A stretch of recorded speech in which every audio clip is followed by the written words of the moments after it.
সকলোকে নমস্কাৰ জনাই মোৰ নতুন এটি ভিডিঅ'লৈ আপোনালোকক সকলোকে স্বাগতম জনালোঁ।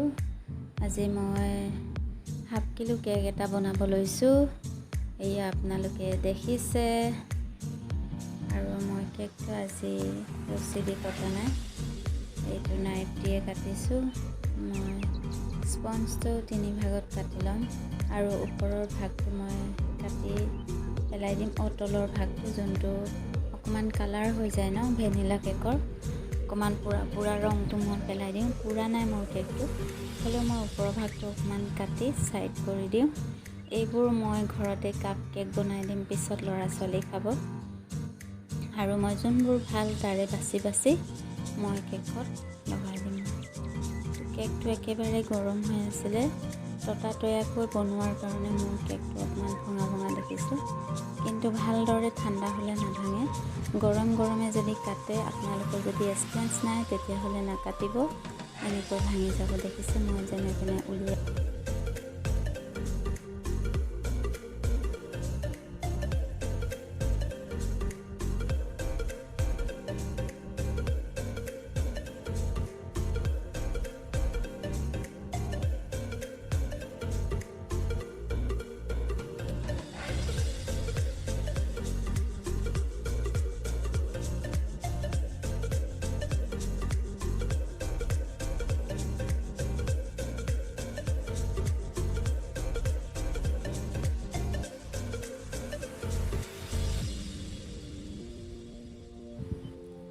মোৰ কেকৰ যোনটো টিন আছিলে সেইটো অলপ সৰু। মই আজি ভাবিলোঁ কেকটো অলপ বহলকৈ বনাম, মানে 2টা ষ্টেপত, সেইকাৰণে কাটি এনেকৈ মই ৰাউণ্ড স্পট ঘূৰাই দিছোঁ, এনেকৈ লগাই দিছোঁ, মানে যাতে অকণমান কেকটো বহল হ'লে মানে বৰ্ডটো কভাৰ কৰিলে ভালো লাগে চাই।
মোৰ আজি চেলফি কেকটো এনেকৈ আছিল আৰু ভিডিঅ'টো শেষলৈ চোৱাৰ কাৰণে আপোনালোকক অশেষ ধন্যবাদ জনাইছোঁ। আৰু কেনেকুৱা লাগিলে কেকটো শেষত কমেণ্ট কৰি জনাব। মই এনেই চিম্পুলকৈ বনালোঁ। তেতিয়া আজিলৈ আহিছোঁ, বাই বাই।